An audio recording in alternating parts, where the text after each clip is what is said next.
William Shakespeare certa vez afirmou: "Nada é bom ou mal, o pensamento é que faz as coisas assim."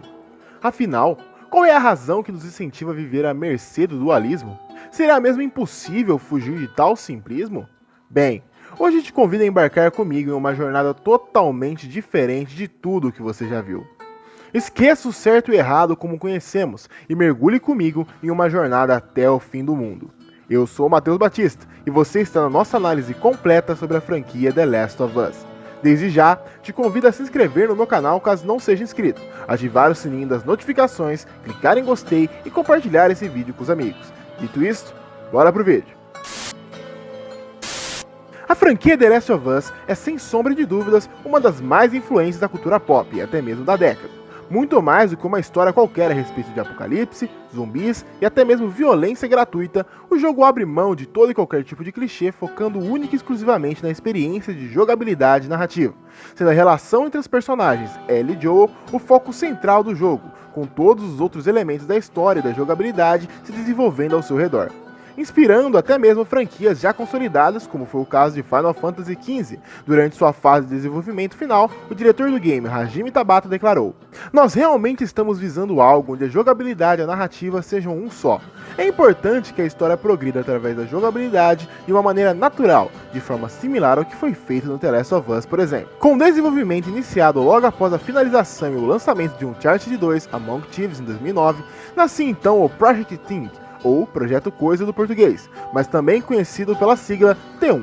Dessa forma, pela primeira vez na história do estúdio da Naughty Dog, duas equipes foram formadas, sendo uma delas a responsável pela produção do próximo game da franquia Uncharted 3, Drake's Deception, e a outra sob a liderança do diretor de jogo Bruce Straley e o diretor de criação Neil Druckmann. Essa equipe seria a grande responsável por nos entregar o The Last of Us que conhecemos hoje.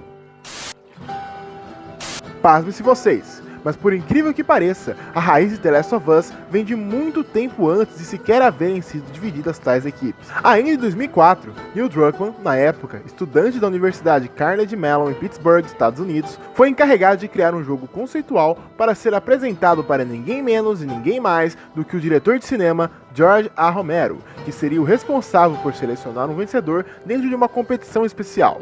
A ideia inicial de Druckmann era fundir a jogabilidade de Ico, um aclamado game de PlayStation 2 criado por Fumito Ueda, onde ao longo do jogo o jogador controla Ico enquanto explora o castelo, resolve enigmas e ajuda Yorda a atravessar os obstáculos para prosseguir, com uma história que se passasse em um mundo tomado por um apocalipse zumbi, como no filme A Noite dos Mortos-Vivos de Romero. A princípio, a ideia era criar um protagonista que fosse semelhante a John Hartigan, dos quadrinhos Sin City, ou seja, um detetive de polícia, veterano, rude, estoico e cínico, mas com contrapartes altruístas e que fosse capaz de arriscar sua própria segurança e reputação para alcançar o bem daqueles com quem se importa, ainda que essa dedicação possa acabar destruindo a sua vida. Nos quadrinhos, Hartigan possui uma vontade aparentemente indomável, capaz de suportar vários ferimentos de bala sem desmoronar, e mais notavelmente, capaz de voltar à vida mesmo após ser enforcado. Não é preciso dizer muito a respeito das características desse personagem para automaticamente as compararmos com diversos feitos de Joel, não é mesmo? Bem, na narrativa do jogo criado por Neil, o personagem principal também seria um policial, encarregado de proteger uma menina. Entretanto, o jogador frequentemente trocaria de papéis, assumindo o controle da garota, devido aos problemas cardíacos do protagonista, e apesar da ideia não ter vencido, Druckmann posteriormente a desenvolveu em The Last of Us. Durante todo o decorrer do processo criativo, as principais fontes de inspiração para o mundo de The Last of Us foram um episódio do documentário de 2006 emitido pela BBC, Planet Earth, que apresentava o Ophiocordyceps sinensis, ou apenas Cordyceps para os players mais íntimos. Fungos parasitas capazes de se espalhar através de artrópodes e insetos infectados e que são levados pelo fungo a procurar um lugar propício para o seu desenvolvimento. Geralmente, locais com temperatura e umidade adequadas e preferencialmente expostos ao vento. O inseto fixa-se nesse lugar e o fungo começa a crescer, causando a morte do organismo infectado. A lore do jogo explora o conceito de quais seriam as consequências caso o Cordyceps passasse a evoluir e infectar seres humanos, além, é claro, dos resultados diretos dessa infecção, sempre sem explicar de fato quais as causas da doença no mundo de Celeste, sendo utilizado o conceito de infectados para forçar os jogadores a explorarem os limites da perseverança e da sobrevivência humana. Basicamente, todo o conceito que conhecemos a respeito de certo ou errado, Porém, segundo Straley, isso se deu pois o foco da equipe era com relação aos personagens e não a doença em si. Eu já vi muitas histórias boas em filmes e livros, agora quero vê-la nos jogos eletrônicos, disse o diretor, enquanto referenciava a narrativa invejável de BioShock Infinite como mais uma das fontes que inspiraram o projeto. Já os cenários do game foram muito inspirados no livro O Mundo Sem Nós, de Alan Weisman, onde o escritor discorre sobre os eventos que sucederiam caso os humanos desaparecessem. A escolha, segundo os produtores, foi justificada com a intenção de criar a ambientação mais realista possível em um mundo que forçasse os jogadores a tomarem decisões e usar efetivamente seus suprimentos limitados. Enquanto isso, Druckmann apresentou preocupação em transmitir como a humanidade reagiria a tal situação de caos e desordem apresentada, e por isso, muito além da ficção, buscou inspirações dentro de acontecimentos e pandemias reais, como por exemplo, a gripe espanhola, 1918, onde retirou a ilustração de autopreservação e paranoia que os seres humanos são capazes de alcançar sob ameaça de extinção. Além disso, também baseou-se na epidemia de poliomielite de 1916, que demonstrou as influências das classes socioeconômicas no direcionamento da culpa no evento de um grande desastre. Não podemos esquecer também de referenciar outras fontes de inspiração para a equipe, como por exemplo a série de televisão The Walking Dead, emitida pela AMC e pela Fox, que surgia no horizonte, liderando até então um grande sucesso. Nota-se também uma forte base no filme Gravidade de 2013, estrelado por George Clooney e Sandra Bullock, onde apresenta um roteiro simples e igualmente recheado de intensidade. Graças a isso, Neil Druckmann tentou incluir diálogos rebuscados ao escrever o roteiro, apresentando a preocupação em manter um certo curso natural. Eric Monacelli, um dos estrategistas comunitários da equipe, comentou que os temas abrangentes da história eram o amor, a lealdade e a redenção, garantindo que apesar de toda a violência explícita e a trama adulta, ela tem sim sua importância dentro do contexto do jogo. Já Ernie Meyer, outro estrategista comunitário da equipe, declarou: a violência era algo que se encaixava na narrativa. Você precisa ter a escuridão para ter a luz, disse Straley. O projetista Anthony Newman afirmou que The Last of Us lida sobre como as pessoas reagem sob pressão em situações extremas, algo representado por meio da violência e do combate. Sendo que a equipe teria se interessado em justapor os temas mais sombrios da história com os cenários visualmente lindos do jogo, enfatizando a mensagem de que até mesmo em meio ao caos, o equilíbrio continua sendo necessário. Em decorrência disso, um dos temas principais do primeiro game é que a vida continua, sendo a cena do grupo de girafas a epítome desse tema. John Sweeney, artista conceitual, escreveu que a cena foi projetada para representar o reacender do desejo de viver de Ellie, que até aquele momento, após seu encontro com David e o grupo de canibais, apresentava claros sinais de estresse pós-traumático.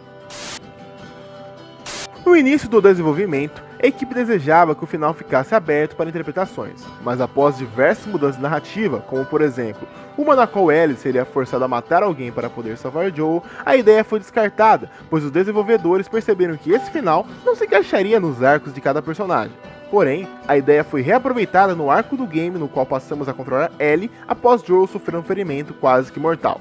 Mesmo assim, Straley afirmou: esse não seria um final típico, mas ainda assim é uma boa resolução.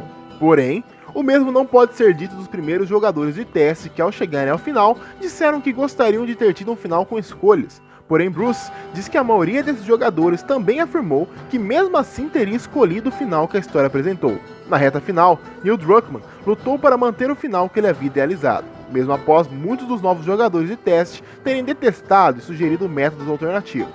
Porém, os jogadores passaram a gostar mais do encerramento da história quando o mesmo passou a possuir uma jogabilidade e trilha sonora mais próximas do produto final. Apesar do anúncio antes do lançamento de Uncharted 3 ter sido secretamente adiado pela Sony, diversos easter eggs permaneceram no jogo de forma quase que imperceptível, até que o game fosse oficialmente anunciado no E3 de 2012. No dia 14 de junho de 2013, nascia de forma oficial esse que para muitos iria se tornar um dos melhores jogos da 7ª geração de consoles, e até mesmo de todos os tempos, com avaliações extremamente positivas tanto pela crítica como pelo público.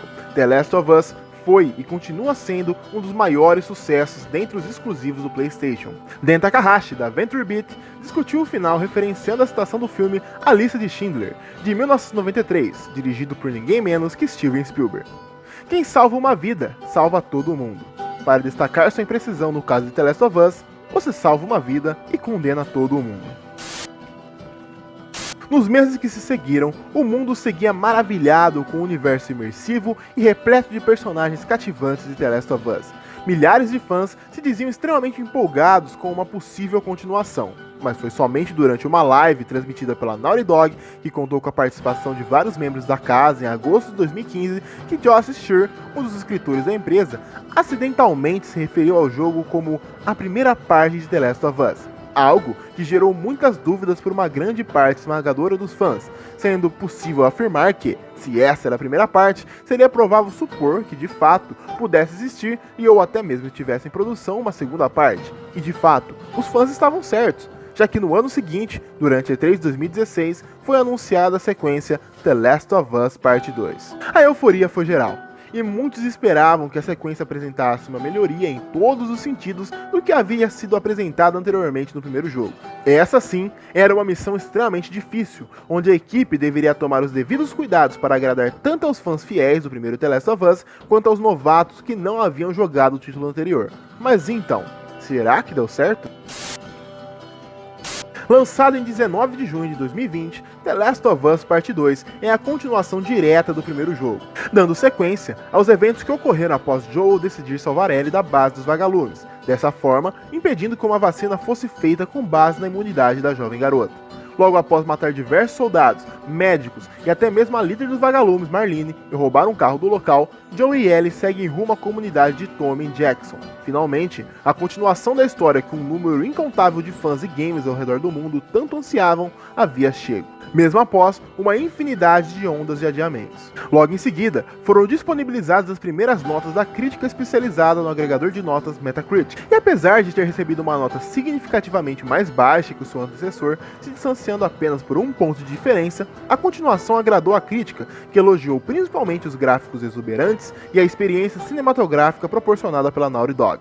Poucas ressalvas foram feitas a respeito da trama ou sobre o desenvolvimento dos personagens. Porém, apesar da crítica especializada majoritariamente ter elogiado o game, o mesmo não se repetiu com os fãs mais fiéis da franquia, que ao contrário do primeiro jogo, que recebeu uma nota de 9,1 dos jogadores, a continuação rendeu um conflituoso 5 até o presente momento. A seguir, vejam algumas avaliações positivas e negativas, partindo tanto da crítica especializada, como também de gente como a gente, fãs e consumidores.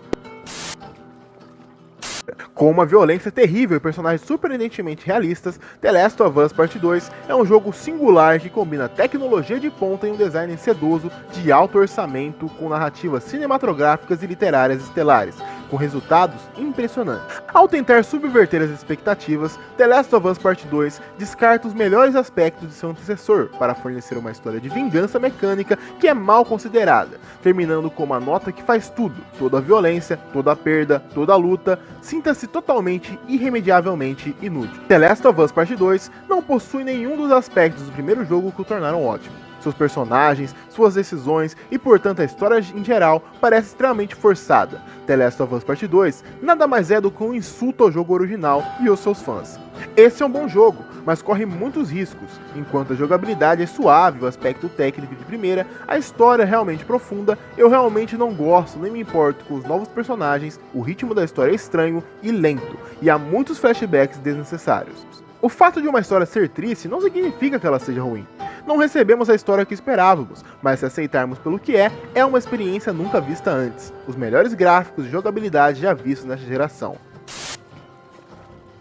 Entre as 568 páginas de comentários prestados por usuários do game no site do Metacritic, a maioria está repleta de reclamações e notas peculiarmente baixas. Até mesmo as mais positivas parecem apresentar uma certa dificuldade para alcançar a plenitude de uma nota 10. E não é para menos, até porque existe uma grande diferença a respeito do que a grande parte da crítica especializada, e que algumas vezes pode ser comprável ou até mesmo tendenciosa diz, com a experiência que de fato nós testemunhamos em game como fãs e consumidores. Muito além de gráficos de tirar o fôlego, paisagens estonteantes, personagens extremamente realistas e uma experiência digna de um filme, nós esperávamos uma continuação que honrasse o primeiro jogo. E acredite se quiser, mas The Last of Us Part 2 faz isso muito bem. E você até pode se questionar: mas Matheus, como é possível um jogo que apresentou tantas reclamações por parte dos fãs honrar a história do primeiro? E eu te peço, calma meu jovem padawan, pois agora irei explicar o motivo do segundo game da franquia ser tão bom ou até superar o primeiro em diversos aspectos. Então continua ligado aqui comigo. Ao ser questionado sobre o final de The Last of Us Part 2, Neil Druckmann declarou: nós podemos fazer você experimentar esta sede de vingança, esta sede por retribuição, e podemos fazer você gostar de cometer os atos de buscar essa vingança, e depois te mostrar o outro lado, fazendo você se arrepender. Fazemos você se sentir sujo por tudo que você fez no game e você percebe que na realidade é o vilão da história. Na continuação do game, o mundo e toda a lore, que por si só já era um personagem com consciência própria no primeiro jogo, apresenta melhorias consideráveis e impressionantes. Nele, cada personagem principal, secundário e ou NPC genérico possui uma vida e raízes diferentes umas das outras, assim sendo, círculos de amizade e relacionamentos diferentes, resgatando novamente e de forma ainda mais chocante e evidente a mensagem de que nada é definitivo. O mundo como conhecemos hoje não é o mesmo que nos é apresentado dentro daquele universo e assim sendo, uma grande lacuna, uma área cinzenta entre o certo e o errado se torna evidente. Enquanto o primeiro jogo concentrava seus esforços em demonstrar a redenção de Joel, que mesmo com um passado atroz havia encontrado a esperança em Ellie após 20 anos na escuridão e o amadurecimento da mesma, o segundo apresenta temas ainda mais sombrios, como a decadência de Ellie e Abby em busca pela vingança, demonstrando ao longo de sua trama como a vingança pode destruir alguém e o amor pode salvar. Muitos criticaram a continuação acusando o game de ter arruinado a vida do, entre aspas, mocinhos, os entre aspas ainda heróis do primeiro jogo, mas eis aqui uma verdade peculiar e até mesmo difícil de ser encarada. Joel e Ellie jamais foram os heróis daquele universo, e sim apenas do seu ponto de vista, pois no mundo de The Last of Us não existe bem ou mal, existem apenas sobreviventes com o desejo e o instinto de sobreviver ou sobreviver. Afinal de contas, existe atrocidade maior ou menor? Óbvio que não. Todas as índoles e atitudes dos personagens são colocadas em dúvida a todo instante, seja no primeiro ou no segundo jogo. Eu aposto que muitos de vocês que jogaram o primeiro game, ao chegarem no final, não ligaram para quais as consequências que todo o rastro de sangue deixado pelos nossos protagonistas poderiam implicar.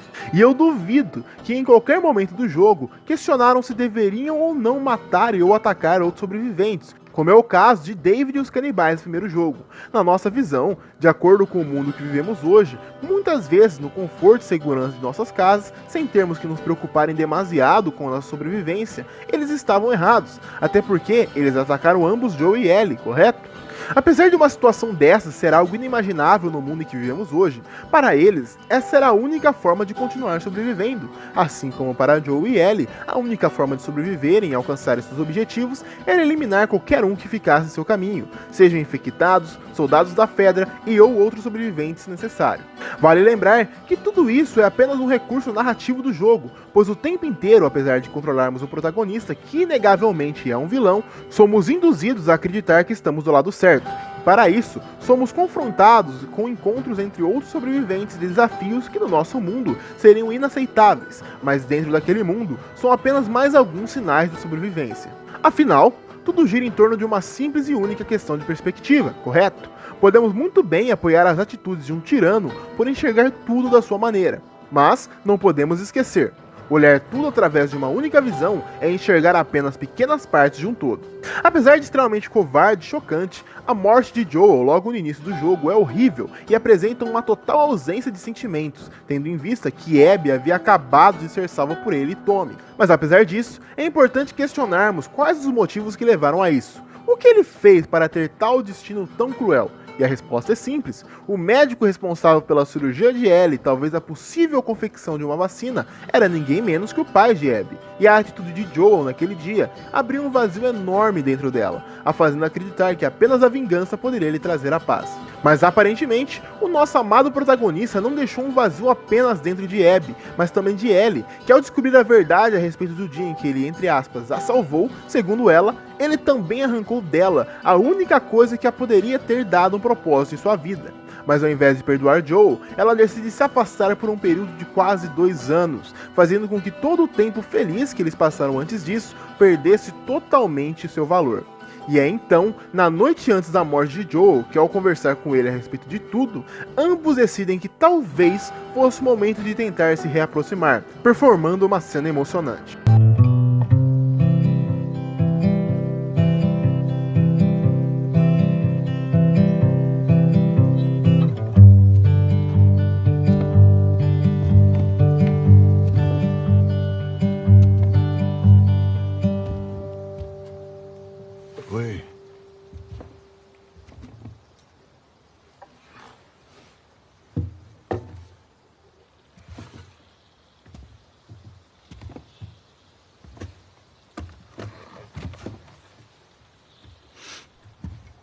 Tá bebendo o quê?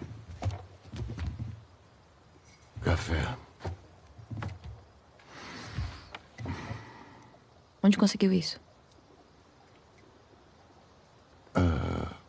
Com aquele pessoal da semana passada. Ah, Um pouco vergonhoso o que eu tive que dar em troca, mas... não é ruim.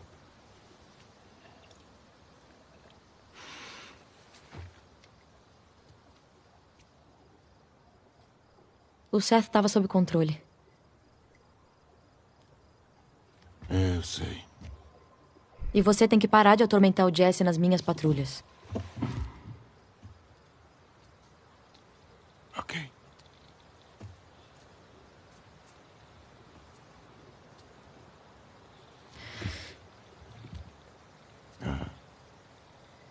Dina. Ela é sua namorada? Não. Não, ela foi só um beijo, não significa nada. Ela só... Eu não sei porque ela fez aquilo. Mas você gosta dela.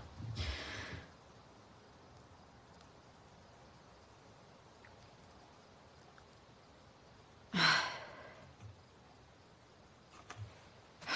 sou tão burra. Olha, eu não faço ideia de quais são as intenções dela, mas... eu sei que ela será sortuda se ficar com você.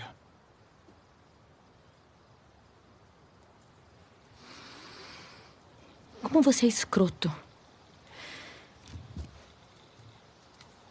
Eu não tô tentando... Era pra eu ter morrido naquele hospital. Minha vida teria tido algum valor.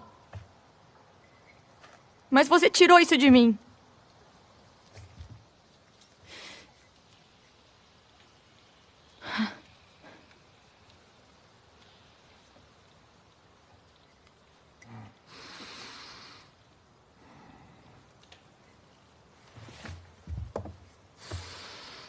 Se Deus me desse uma segunda chance naquele momento,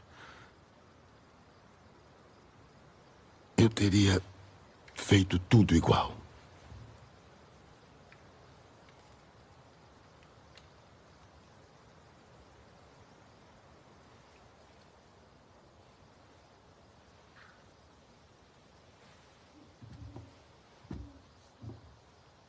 Sei.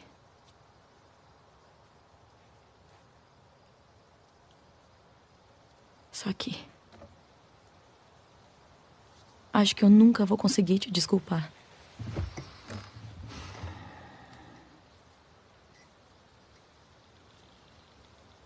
Mas tô disposta a tentar.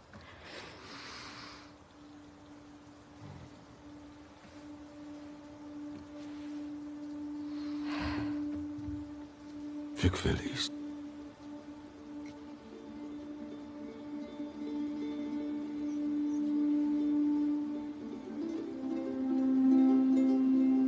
Certo.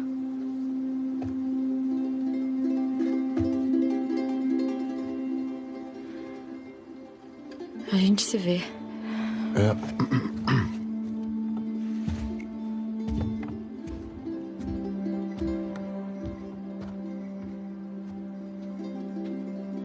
E é exatamente esse o grande X da questão. A vingança que eu e muitos jogadores desejávamos no início era motivada por nada menos e nada mais do que uma lacuna, um espaço vazio de culpa que a Ellie sente por não ter perdoado Joel e aproveitado mais tempo com ele.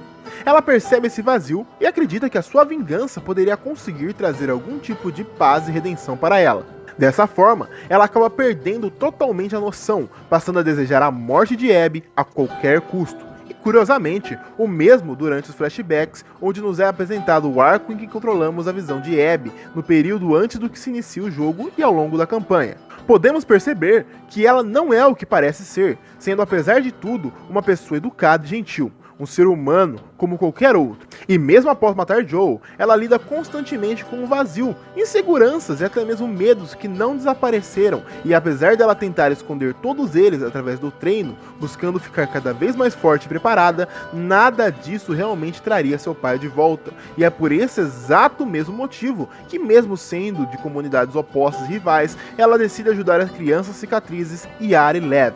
O que muitos talvez não tenham percebido é que, tomando essa decisão, ela repetiu exatamente as mesmas coisas que Joel fez para proteger a Ellie, se voltando e até mesmo atacando e matando seus antigos colegas a sangue frio, pois ela encontrou a sua esperança naquelas outras duas vidas e mesmo após a morte de Yara, ela desenvolve um sentido de proteção com Lev, aflorando um lado ainda mais humano nela. Em decorrência disso, mesmo após Ellie ter acabado com a sua vida, caçando e matando todos os seus amigos, o seu interesse romântico Owen e a namorada dele, Mel, que estava grávida, mesmo tendo a chance de matar Ellie, ela percebe que a vingança, vingar a morte daqueles que já haviam partido, não iria trazer ninguém de volta, e que o melhor a se fazer era seguir em frente, sem derramar mais sangue, pois nada daquilo, nenhuma daquelas atitudes animalescas valeria realmente a pena.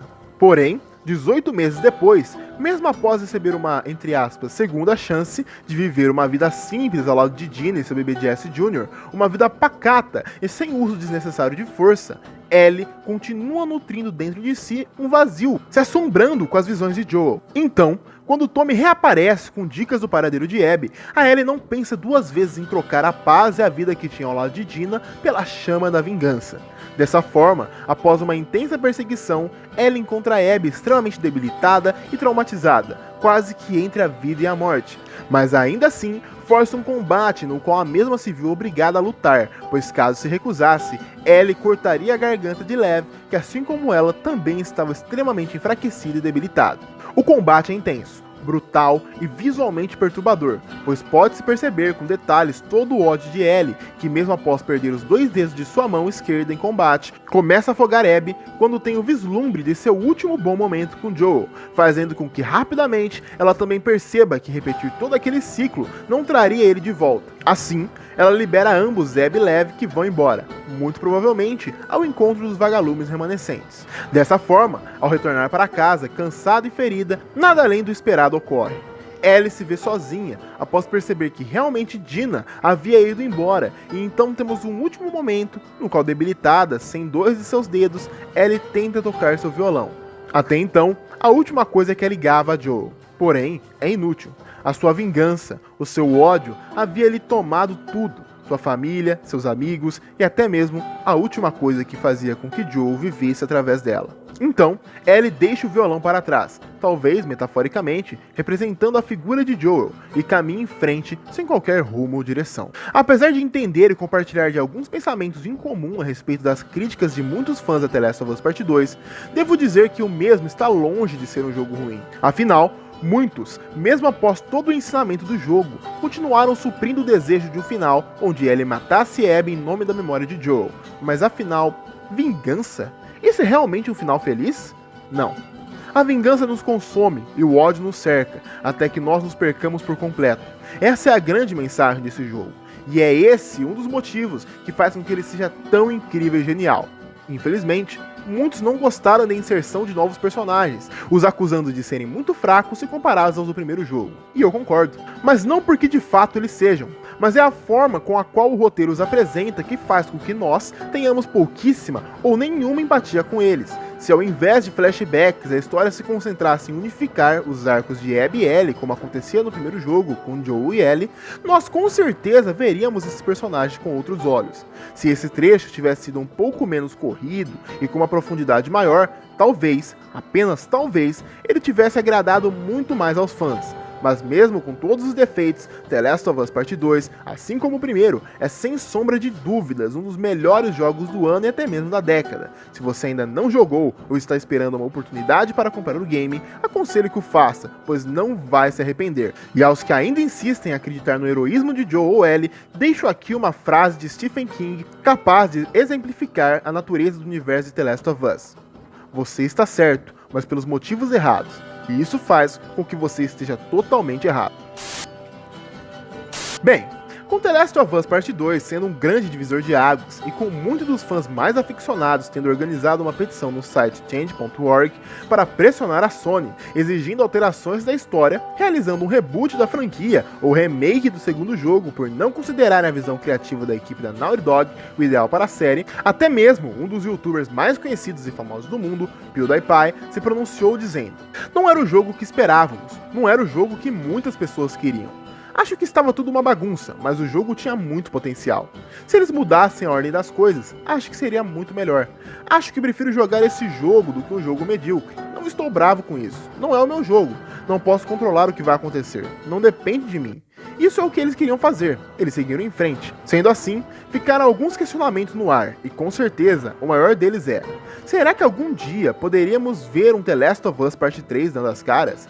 Aos que, assim como eu, ficaram com a esperança de ver como seria um possível retorno dos vagalumes e até mesmo a inserção de uma nova trama dentro do universo amplo do game, Neil Druckmann foi o responsável por frustrar os nossos sonhos ao dizer que acha não ser possível criar uma experiência que corresponda ao núcleo emocional da franquia.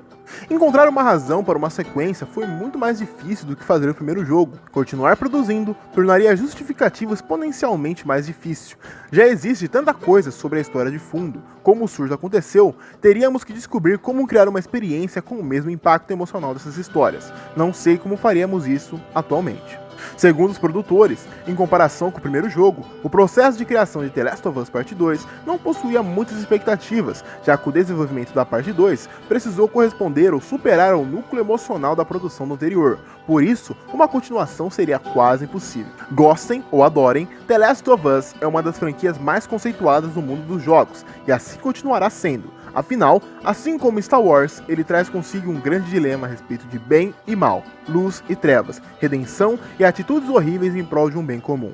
E é por esse e outros motivos que ele estará sempre em nossos HDs.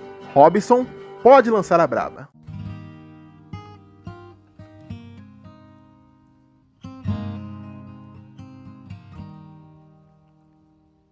If I ever were to lose you, I'd surely lose myself. Everything I have found here, I'm not found by myself. Try and sometimes you'll succeed to make this man of me. All my stolen missing parts I've no need for anymore, 'cause I believe, and I believe 'cause I can see our future days, days of you and me.